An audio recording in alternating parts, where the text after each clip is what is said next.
After my husband passed, the house felt too big. Every corner reminded me of him.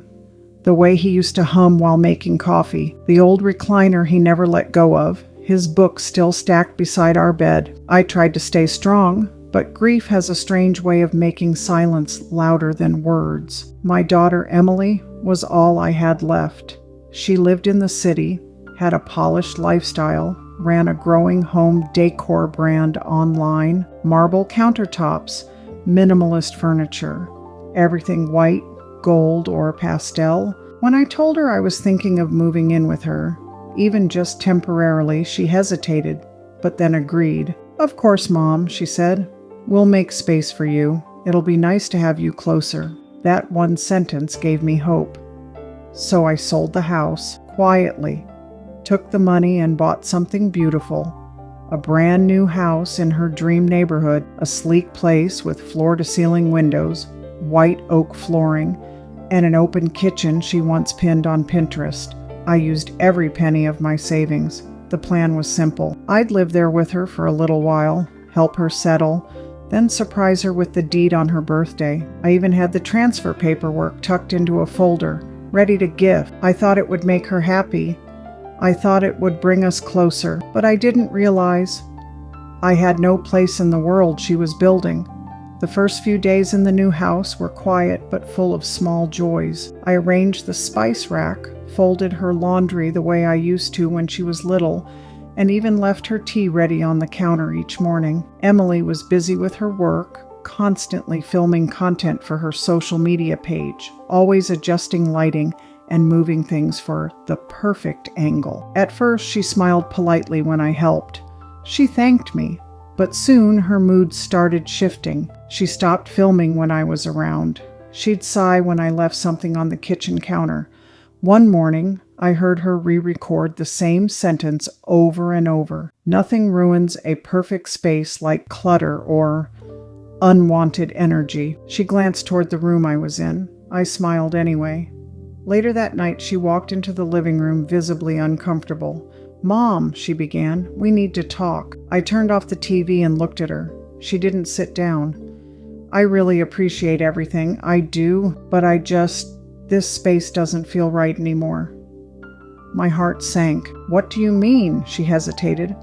"I mean, your things, the way you live, it doesn't match. You know, the look I've worked so hard to build. My brand is tied to this house now. You kind of changed the vibe." She actually said it. "You ruined the aesthetic." I sat there in silence. She didn't even look me in the eye when she said it. "I hope you don't take this the wrong way," she added quickly.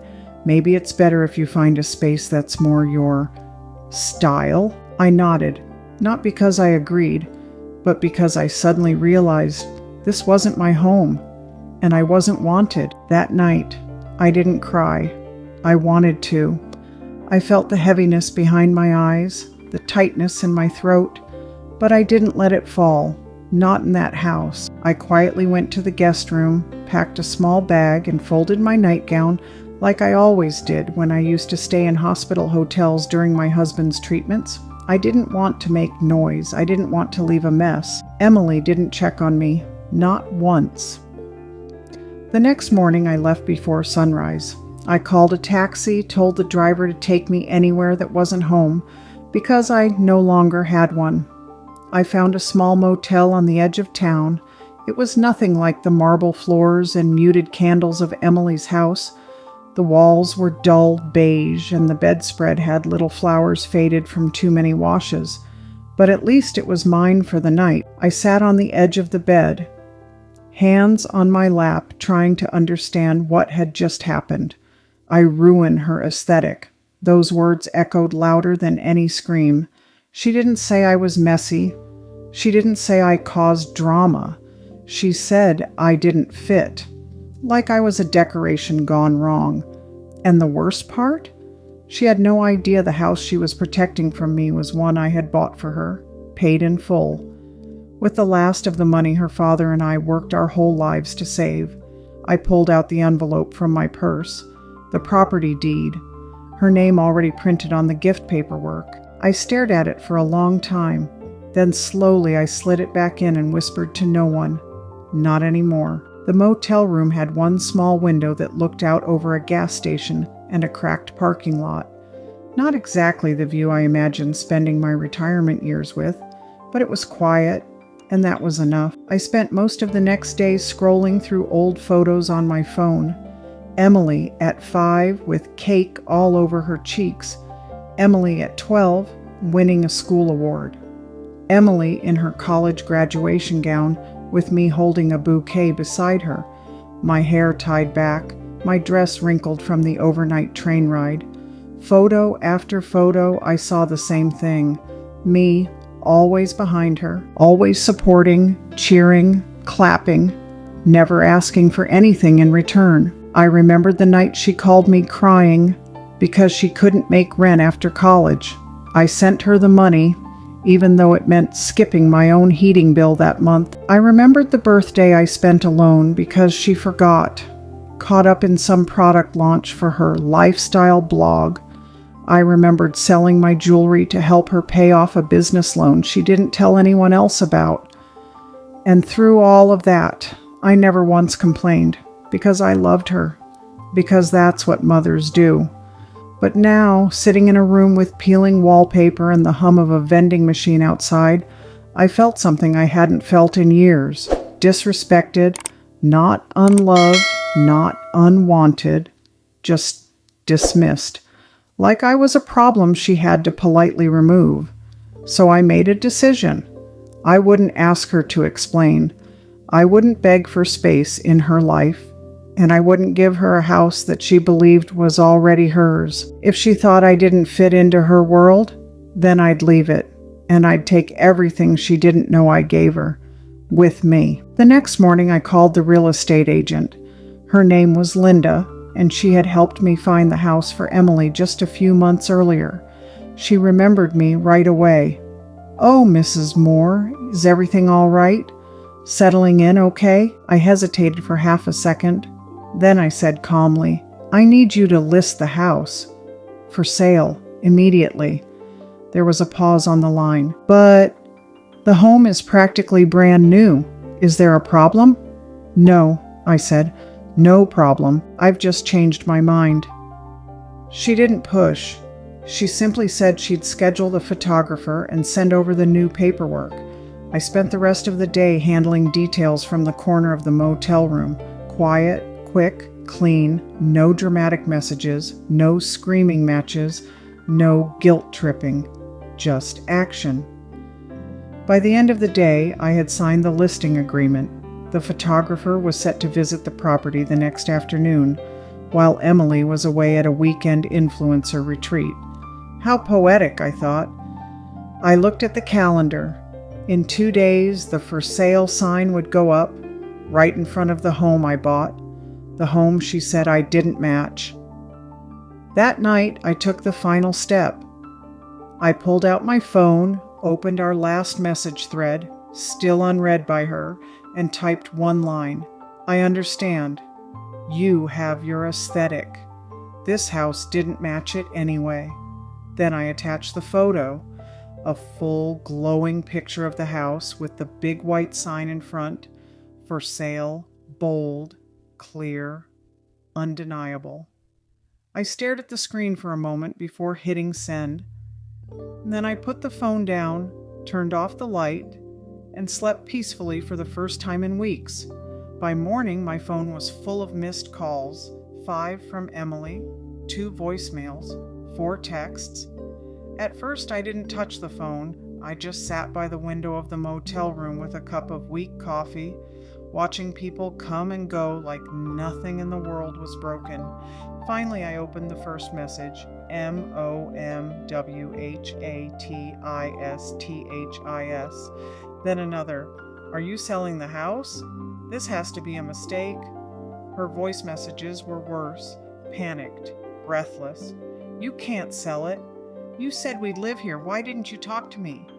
I listened quietly, but not once did she ask why. Not once did she say sorry. She was worried about the house, the space, the image, not the person who gave it to her. I didn't reply. Instead, I called Linda to confirm the sign had gone up. "Oh yes," she said, "front and center. Gorgeous photo. I already have 3 calls from interested buyers." I smiled. Not out of spite, not out of revenge, but because something inside me had shifted. I wasn't being petty. I was protecting my worth. Later that evening, Emily sent one last message. "You bought that house? For me?" I didn't respond, because if she had to ask now, after everything, then she never truly saw me at all. 2 days passed. I didn't reply, and in those 2 days, Emily's tone changed. The angry texts stopped. The panic faded. What came next was silence, then something else. A knock at the motel door. I opened it and found her standing there, holding her phone, her face pale, eyes a little puffy. She looked around the small room, almost shocked to see where I'd been staying. "Mom," she said softly, "you've been here?" I nodded. "Yes." "You bought that house for me?" "Yes." She opened her mouth, closed it, then sat down in the old chair by the window. "I didn't know." "I know. I didn't mean to hurt you like that, but you did." She looked down, picking at the corner of her phone case. I've been trying so hard to build something," she whispered. "My brand, my space. It's stupid, I know, but I didn't think about what I was pushing away." I sat across from her, quiet, calm. I didn't raise my voice. I didn't cry. I just said, "You didn't push me away because of your aesthetic. You pushed me away because I didn't fit the life you wanted people to see." She swallowed hard, didn't argue, and for the first time I saw it. Regret. Real regret. Not because she lost the house, but because she finally realized what she'd done. Still, I didn't hug her, didn't tell her it was okay, because it wasn't. I wasn't cruel. But I had boundaries now, and for the first time in my life, I was choosing me. Emily left without asking me to cancel the sale. Maybe she knew I wouldn't, or maybe she finally understood. This wasn't about a house anymore, it was about respect. A week later, the house went under offer. The buyer was a young couple expecting their first child. They loved the kitchen, the backyard, and the light energy of the space, as they called it. I smiled when I heard that. Funny how a place I ruined was now someone's dream home. The final paperwork moved quickly. Linda called to congratulate me on the sale, and I asked her to transfer part of the money directly to a charity that helped older women who had been pushed out of their own homes, whether by neglect, abuse, or silence. I didn't tell Emily. I didn't need to. One night, I walked past the old house one last time. The porch lights were still on. There were no candles inside, no perfectly staged vases, no mood lighting, just real life waiting to begin for someone else. I stood across the street and took a photo, not to send, just to keep. A reminder that I had the strength to walk away from a place, even if I built it with love. I went back to the motel, packed my things, and checked out. I had found a little cottage by a lake a few hours away, small, quiet, surrounded by trees. No marble, no branding, just peace. It wasn't meant to impress anyone, it was meant to heal me. The cottage felt like a warm sigh. It was nothing like the house I bought for Emily. There were mismatched curtains, a squeaky floorboard in the hallway, and a little fireplace that crackled louder than it should. But every inch of it felt like mine. I hung old photographs on the walls, ones Emily never wanted to display. Pictures of me and her father, her childhood drawings, my mother's recipe card, framed and faded. I filled the shelves with secondhand books and added a big chair by the window for morning tea. No one judged the space, because no one visited. And strangely, that felt okay. I spent most of my days journaling, not just about what had happened, but about everything I never had the courage to say when it was happening. Every small moment I had swallowed, every boundary I had erased for the sake of keeping the peace. Now, peace lived here, and I didn't have to beg for it. One morning I checked my mailbox and found an envelope with no name. Inside was a short letter. Mom, I drove past the house today. It looked beautiful, but empty. I don't expect you to come back. I just wanted to say thank you for giving more than I ever saw, for loving me even when I didn't deserve it. I hope someday I can make that up to you, not with a house, just with presence. Emily. I folded the letter, placed it in my journal, and didn't reply. Not out of anger, but because not every letter needs an answer. Some are just meant to be read once, felt forever. A year later, I hosted a small gathering at the cottage. No invitations, no fancy dinnerware. Just a few neighbors, some warm soup, and a bench I built from scratch with the help of a local handyman. We lit candles around the garden, not to make it pretty for photos, but because we liked the way the soft light danced on the leaves. One woman asked me, "Is this your forever home?" I smiled.